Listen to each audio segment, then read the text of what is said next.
the other unfortunate part is that even though the prognostic systems are a good way to start, like in terms of risk assessment, et cetera, but we really don't have a good prognostic system that's dynamic. In essence, you can utilize that. And also, I can't overemphasize the point about making the correct diagnosis, because now in the days of next-gen sequencing, a lot of times you don't have a good diagnosis of MDS, but you have the next-gen sequencing data, and then what do you do?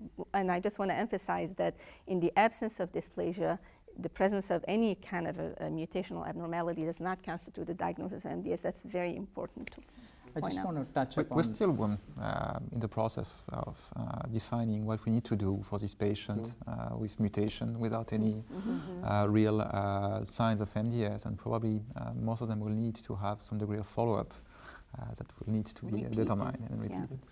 Yeah, I think also to add to the point of dynamic models, which we don't incorporate, and maybe Thomas can comment on that, is the effect of the prior therapy. So if somebody had ESA failure, if somebody had HMA failure, like those are not incorporated in the models, and I know that Thomas had some experience with that. So.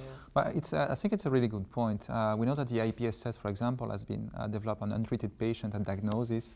A little bit same thing for the revised IPSS that has been developed for with a cohort of untreated patient at diagnosis. We know that several groups now have demonstrated that these different the revised IPSS can be used for the treatment with hypomethylating agent or immunomodulatory drugs. But you're completely right. We also need to integrate the prior therapies, the need for transfusion in the model, and that's something that leads us to have more complex models, new risk system. To really assess the current risk of the patient.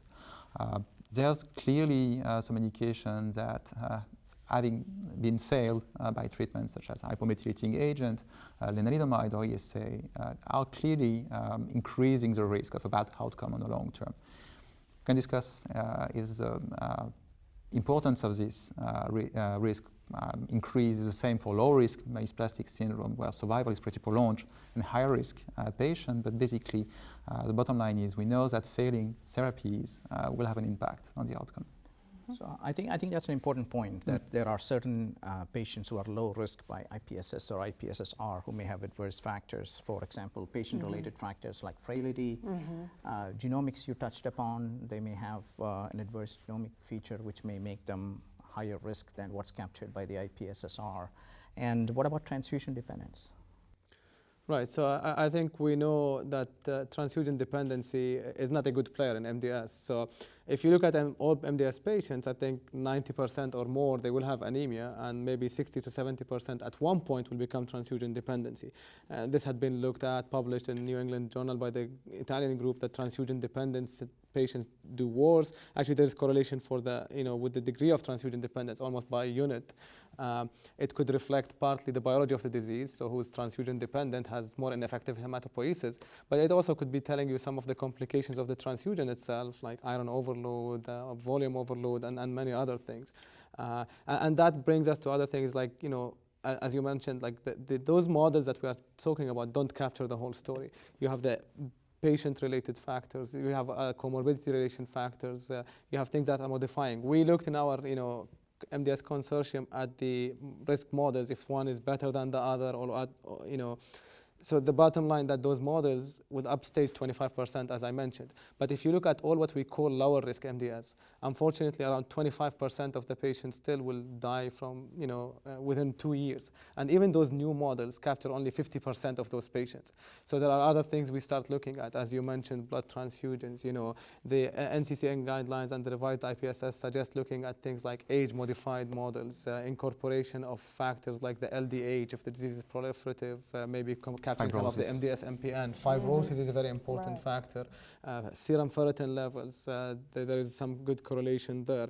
So you start putting all those factors, and that could be sometimes now important because we have a category in the IPSS revised called intermediate, that sometimes we are not sure, are we going to treat those as higher risk or lower risk? So if you start seeing that those patients are more transfusion dependent, have fibrosis, they are younger age, I think we all are automatically thinking of this patient as a higher risk. So it's a very important point. What about therapy related? Do you think they're higher risk? Right, so that's a very good question as well. So obviously we are seeing more and more therapy related MDS. They are like 10% or 20%. At this meeting we heard about even like the challenge in what to call it, therapy-related Right. MDS or not. There is also now interesting data coming that if patients have certain clonal hematopoietic events like mutations detected at time of solid tumors and they get chemotherapy, they are at a higher risk of therapy-related MDS. The general principle is that therapy-related MDS don't do as well. And we looked at that, and that's true. So if you look at a MDS de novo versus therapy-related stage by stage, they don't do as well. However, the caution I always say, like I was trained originally that any therapy-related MDS is a bad disease. You start thinking of transplant. But over time, when you look at those patients, what drives the outcome in those patients are really the cytogenetic and mutations. So you have a small subset of patients that will have no bad features at the beginning. And I think those are okay to go stepwise in managing them.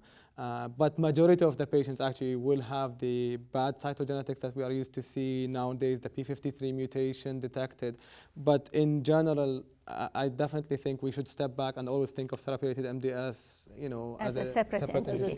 And obviously everybody is aware that IPSS and IPSS revised excluded people who had therapy-related disease. So we don't have a way, with the exception of the MD Anderson score, that would include secondary MDS or therapy-related. And I think to get back on the question of patient-related factors, we also have these two really challenging situations where we have, for some patients, news of therapy-related MDS several years after the treatment, for example, of a breast cancer. Right. But you also have now these patients with lung cancer, sarcomas, that benefit from the advance in treatment of this disease, but that begins to develop therapy-related MDS at the same time for potentially ongoing disease, and that's another challenge that we have to face now. Absolutely. Well, all of those patients that we can't put on clinical trial Correct. that have coexisting cancers of one kind or another. Exactly. And as the population ages, I think we're going to see more of and that. more of that. Definitely.